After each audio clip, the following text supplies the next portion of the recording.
Hello, welcome to Care Talk. My name is Laura Packard, and I am the Executive Director of Healthcare Voter.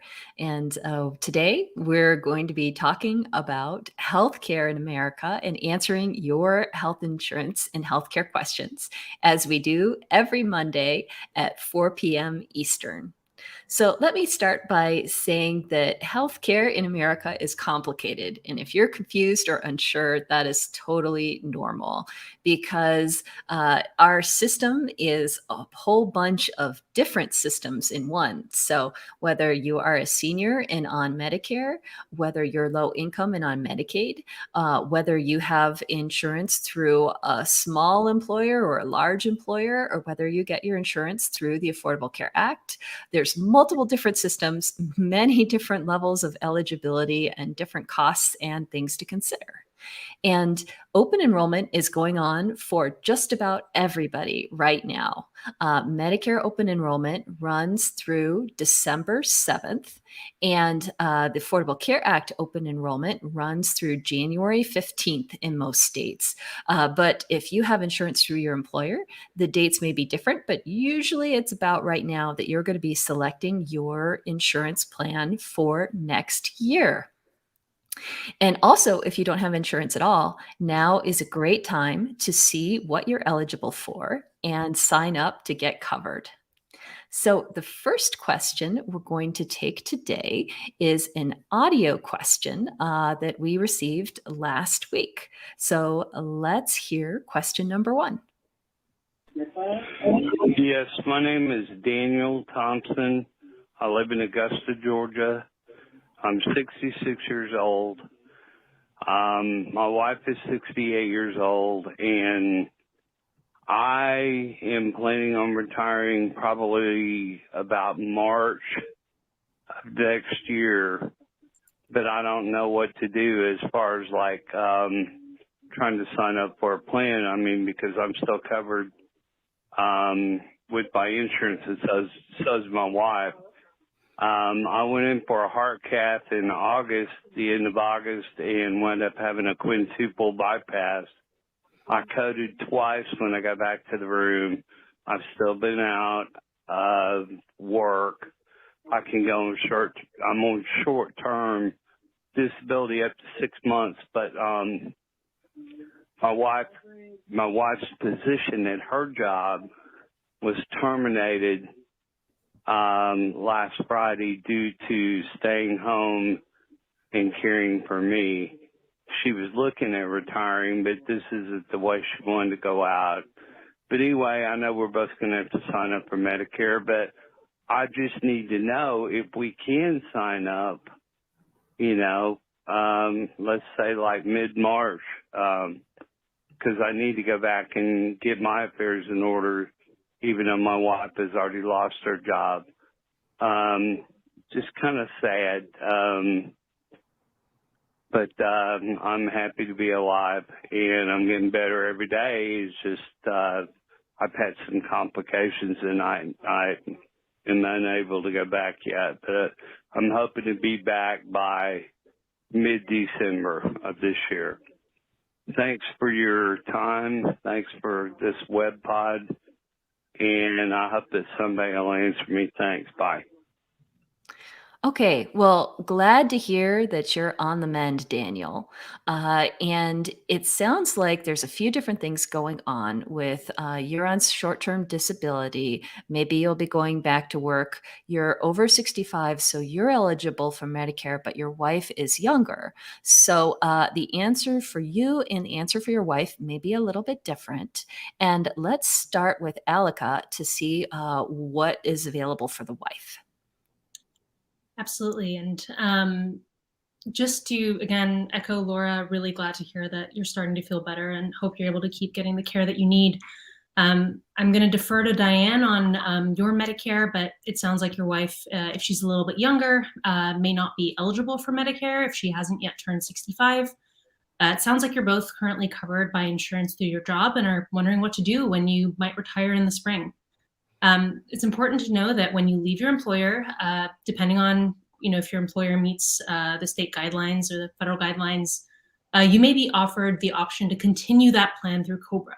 And that's a program that lets you keep your current coverage and any progress you've made towards your deductible. Because you qualified for Medicare, generally your wife may be able to actually stay on COBRA for 36 months. Usually it's about 18, but if you're becoming eligible for Medicare, she might get a little bit longer there. So that's one option. However, it's important to note that COBRA is usually very, very expensive because you actually have to pay the entire cost of your insurance, including the cost that your employer used to cover. So most people are paying, potentially more than $600 a month for COBRA. So that's, again, an option. But we always say it's a great idea to check what folks under 65 might be eligible for on the health insurance marketplace. When you lose coverage through a job, you're allowed to get a special enrollment period and enroll. So you could enroll in March when she loses coverage. Again, that can be a lot cheaper than COBRA because most people are now eligible for some kind of financial assistance. To give you a sense, at Health Sherpa, where I work, we're a web broker. This open enrollment, we've helped nearly 1 million people enroll, and most are paying under $20 a month. So often really important to check to see what you qualify for in the marketplace. However, on the other side, when you go switch to the marketplace, you're often starting from scratch, or you are starting from scratch on your deductible. And often there are fewer doctors available in network compared to employer plans. So our advice is always check what you can get on the marketplace, compare that to COBRA, and then see what's going to make most sense for your situation. And Diane, I'll defer to you to talk about Medicare. Fabulous. Wonderful, Daniel, that you're feeling better, and hopefully you'll continue to feel better and get back to work next month. If you end up deciding to stop working in March, you do qualify for Medicare. I would reach out to Medicare Security Office actually first in February, just to let them know that you're going to be leaving your job and that you want to have Medicare effective the first day of the month that you leave your job. So you have no gap in coverage. That could be a problem if you wait to let Medicare know that you're leaving your job and you have no coverage in the interim as you wait. You should get your Medicare the month after you contact Social Security. If you choose to go for the government administered traditional Medicare program, then you will probably need supplemental insurance, which is insurance that fills the gaps in traditional Medicare. So the good news with traditional Medicare is that it's not very complicated. You can go to almost any doctor in the country, use almost any hospital in the country, and your care will be covered if it's medically necessary. But there is a copay associated with most of your care. And so you usually have a 20% coinsurance if you go to the doctor. Medicare's approved rate is relatively low compared to probably the rates that your insurer is paying, but 20% can add up quite a bit. So you need that supplemental coverage as well. So to figure all of that out, it's ideal for you to contact your state health insurance assistance program, and they can help talk you through which supplemental coverage might be best for you and what that would cost. Alternatively, you can choose one of the private Medicare insurance plans called Medicare Advantage plans. And each one of those is different, and each one of those covers different sets of doctors and different hospitals in different situations and with different copays and different deductibles. And so it's really a lot of calculating of risks and benefits of each one of them. These Medicare Advantage plans definitely look appealing up front because you don't need supplemental insurance, but you do need to reach deep into your pocket if you're going to the doctor. As you've said, you've had some serious medical issues. And so for you, it might be safer for you to be in traditional Medicare because even though you'll need the supplemental coverage, the cost of that coverage will be fixed. And then you'll be able to go to the doctor and hospital whenever you need without really worrying much about what your costs will be. It will all be taken care of, or almost all taken care of, by the supplemental insurance. Whereas if you're in a Medicare Advantage plan, you'll have a copay, you'll have deductibles, and they can go on and on and on, depending on the plan. Most of them have an out-of-pocket cap of $5,000, but that's for in-network care only. And so if you end up needing to go out of network to see a doctor, then you're on your own in many instances. But anyway, you'll have to make that choice based on your needs and your desires and your pocketbook and how you want to spend money for healthcare. And the best thing to do is to get help through your state health insurance assistance program. The help is free. You can go to shiphelp.org to find the number in your state of the SHIP that will help guide you through this sea of options that you'll have. Yes. So if you're not sure which plan is and which way to go is the best thing for you, you should go to ShipHelp, ship like a sailing ship, shiphelp.org. And then for the Affordable Care Act, you can go to widget.getcoveredamerica.org to find somebody local to talk you through the ACA piece, possibly for your wife. So good luck, Daniel, and please let us know how things turned out. And we have another audio question. Hi, my name is Eileen Ragland. I know I need to concentrate on an insurance that will cover my meds, but there's so many things on TV, on my phone, every place you look that is trying to sell me their product specifically. I need to maximize, of course, what I've got or what I want to have, and I don't have any idea how to go about that. And it's like, I really can't stay with what I've got. I'm paying above price for meds now, above Medicare price for meds now, and I am totally lost. And I know thousands of people like myself are also totally lost because there's nothing that clearly explains. They just want to sell you something. Oh, this is the best plan for you. Yeah, well, that's what I got from AARP and United Healthcare, and it isn't the best thing for me. My income is like $1,167 a month, period. No other income but that. And I don't totally qualify for Medi-Cal. If I have a catastrophic illness, yeah, they'll kick in. But until then, I have to pay $144 a month to the federal government, and whatever premium what the insurance company I chooses to ask of me. And it really, I'm between a rock and a hard spot. It's eat, have a roof over my head, or pay for my health care. I can't do all three. And I'm just really panicky. I desperately need somebody to guide me.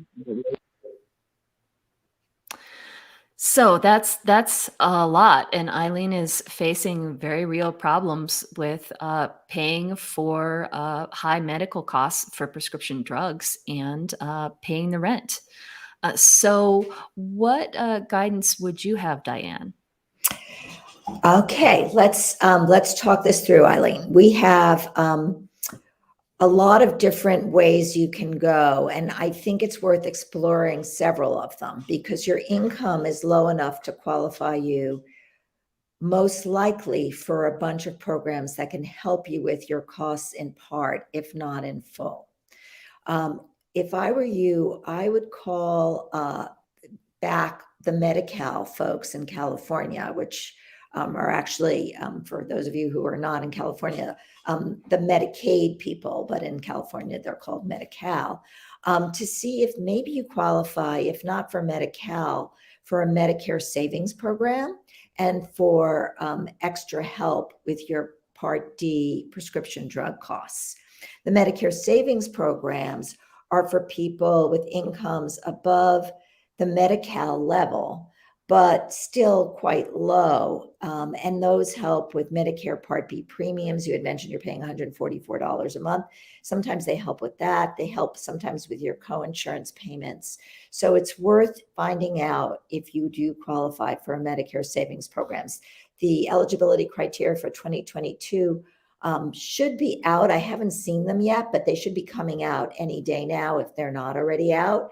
And I think that there's a good chance you'll qualify. And I should add here that what we know about those programs is that they can really help you with your costs, but about half of people who qualify for these Medicare savings programs, which pick up sometimes your deductible, your premium, your co-insurance and Medicare, a lot of people who qualify are not enrolled in them. So again, it's worth checking that out. You can do that by calling your state health insurance assistance program. As we were telling Daniel, you can go to www.shiphelp.org. That's ship, S-H-I-P, help.org, for the number of the SHIP in your community to find out if you qualify. Or you can call, in your case, Medi-Cal or Medicaid, and talk to them about what it would take to qualify for those programs. And then specifically for your drugs, there is this program called Extra Help. And that program helps with the cost, sometimes the premium cost and sometimes other costs of your prescription drugs under Medicare Part D. You were mentioning you were in a Part D plan that wasn't meeting your needs. As Laura mentioned at the beginning of the show, it's now open enrollment period. So you have an opportunity to look at a variety of different Part D options that might potentially lower your out-of-pocket costs, even if you don't qualify for the Extra Help program, which I think you might. But definitely there are programs that will cost you a lot less, and those that will cost you a lot more by hundreds of dollars. So it's worth looking into. The issue is that it can be, literally crazy making to try to make sense of all the options. And so again, for you, I would highly recommend going to your local state health insurance program to help you navigate your way through the maze of options that are available to you. And finally, let me say one more thing. When you go to the doctor next time, ask about free samples. Sometimes the doctors have those, and at least for the times that they do, it can save you some money in copays, and give you a little bit more money to spend on other basic needs. Thank you, Diane. And speaking of the high cost of prescription drugs, now we're going to talk about Build Back Better, which the House just voted for on Friday. The Senate has not voted yet. So this bill, what's in it could be subject to change, but we're going to talk about what's in the House version as of right now and how it might affect your health and your healthcare in the next few years. So Aleka, what's in the bill in regards to the Affordable Care Act? Well, a couple of things. First of all, this version of Build Back Better would extend the new subsidies that were introduced earlier this year through the American Rescue Plan, or ARP. And currently those subsidies expire at the end of next year. But Build Back Better, this version at least, would extend them a few more years through 2025. And that would be really wonderful news, because those extra subsidies have been so important for helping make marketplace insurance more affordable for folks really across the income scale. Previously, people who made over, previously there was actually a hard cap, and if you made above that, you couldn't qualify for financial assistance, no matter how expensive your premiums were. So you had folks particularly who are older, in the sort of pre-Medicare age, who made just over that income limit and were paying thousands and thousands of dollars a month for those plans. So with the ARP, many of those people now actually qualify for assistance for the first time. So extending that assistance is would be a really wonderful thing. That assistance also had a huge impact for folks on the lower end of the income scale too. It effectively made silver plans free in some cases. And that's really important because if you are making below a certain income, silver plans actually come with extra benefits that bring down your deductible, bring down your copays, make the overall cost of using your health insurance much more affordable. So before the American Rescue Plan, lots of people were in a situation where they're choosing between a bronze plan that has a $8,000 deductible that was free in terms of monthly premiums, and a silver plan that might cost them $100 a month but would have much better copays and deductibles. So now what we're seeing with the American Rescue Plan is many people are actually able to afford that better silver coverage for the first time.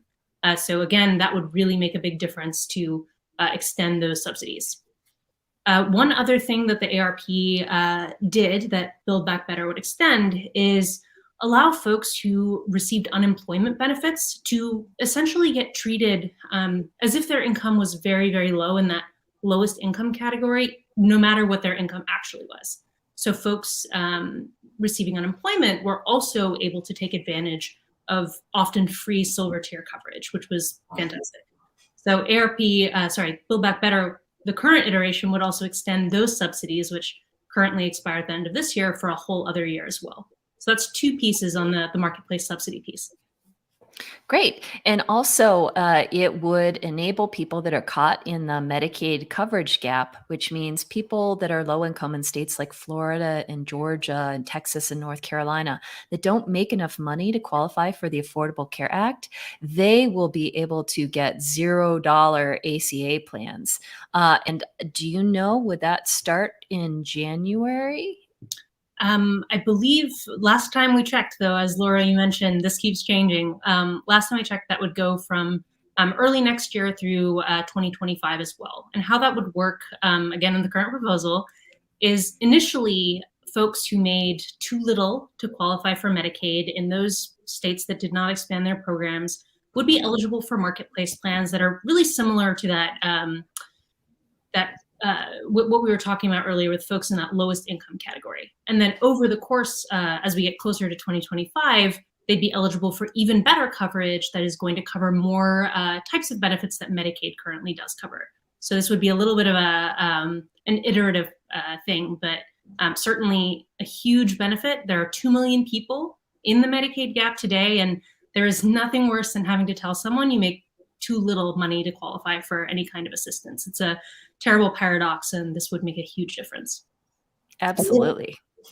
And then, Aleka, also there's the home and community-based care piece that I think folks will be interested in. Yes, Diane, would you like to talk a little about that? Well, you may know more, but a bunch of money has been allocated to expand coverage of home and community-based services for people with Medicaid. And those could be people under 65 who don't have Medicare, and people over 65 who do have Medicare, who could qualify for these additional home and community-based benefits, which means that you wouldn't need to go into a nursing home if you needed care. In many instances, you could actually get care at home. So that's a huge expansion of benefits for people with Medicaid. That's very valuable. Yes. Right now, there are waiting lists in most states with people that are eligible for home and community-based services through Medicaid, but the state just hasn't allocated enough money to pay for it. So this means people with disabilities and seniors that need help to stay at home are forced, whether they want to or not, to live in institutions. So this will be really groundbreaking when this funding hopefully happens. And what else is in the bill about Medicare and about drug costs? Yeah. Diane? Okay, I knew you were going to ask that, so I'm ready to answer. First, let me just say that all the good stuff we're talking about now is stuff that's passed the House. It still has to pass the Senate, and that is going to be something to behold. We'll see whether the Senate can get stuff passed. There's every intention to do so before the end of the year. And we'll see whether they get everything that we're talking about passed. Knock wood that they're going to, but they may not. But for now, here's what's on the table for people with Medicare. People with Medicare will get a hearing benefit for the first time ever. Audiology services and hearing aids will be covered. What will out-of-pocket costs be? They will be covered under Medicare Part B, which means that there'll be 20% coinsurance. And again, most people with Medicare who are in the traditional Medicare program have supplemental coverage to pick up those costs. If you're in a Medicare Advantage plan, it could mean a copay of as much as $500 a month for your ear hearing aids. Sorry. It's still unclear because what's really unclear is how much the government is going to pay for those hearing aids. So time will tell on that. And then the other big change for people with Medicare, and then partly for everyone else, and I'll hand it back over to Aleka for everyone else. But for people with Medicare, Medicare will be negotiating drug prices for a bunch of the costliest drugs that people take, that Medicare spends money on, but drugs that have been on the market for at least 9 years. And that won't happen right away. I think that will start in 2023 or 2024. But what that will do is bring down Medicare spending, and with that, help strengthen the Medicare Trust Fund, and then bring down coinsurance and copays for people with Medicare who take these drugs. And I believe it's up to 60 drugs, at least as the bill is currently written, whose prices could be negotiated. And again, there'll be some of the more popular drugs. Probably Humira will be one of them, which is the most popular and costly drug that people take.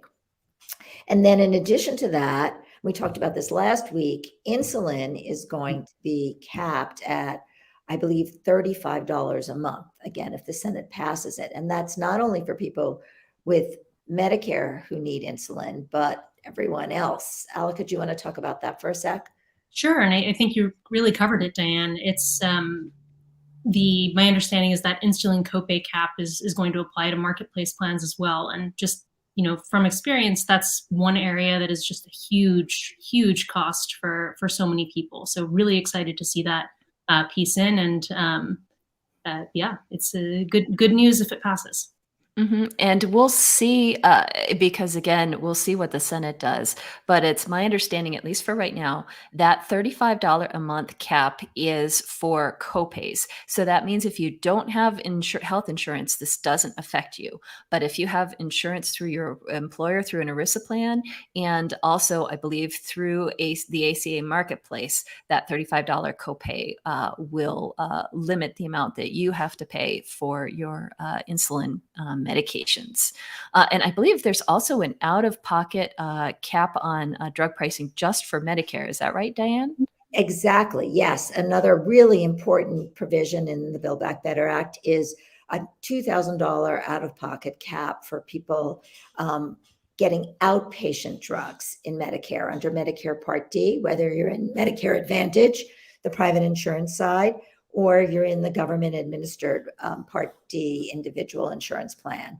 The most you'll have to pay is $2,000, which of course is super high, but it's much better than what we've had in the past, which is no cap whatsoever. So it will make it a lot easier for people on multiple medications to afford their drugs. And then finally, and this is an interesting provision that affects everyone with insurance, what the government is doing is requiring prescription drug companies to not increase drug prices from one year to the next more than the rate of inflation.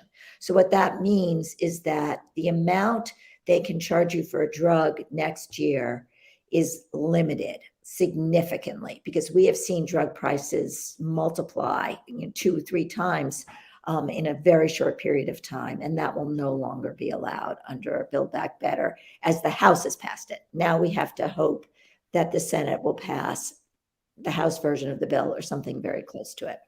Yes. So make sure to call your senators and tell them that this is important to you and you want them to vote for all the healthcare pieces. Because in the next couple weeks, the Senate is going to work on their own version of the bill. And we might see something in the first week or two of December. There could even be a vote as soon as the first week or two of December. And once the Senate passes their version, it goes back to the House. And then the House has to accept the Senate's changes, or they have to have a conference committee and negotiate between the two different bills. So most likely the Senate will make changes. Contact your senator to make sure those changes are good ones and not bad ones. And we will keep you up to date, and we will be back next Monday to keep answering your healthcare questions.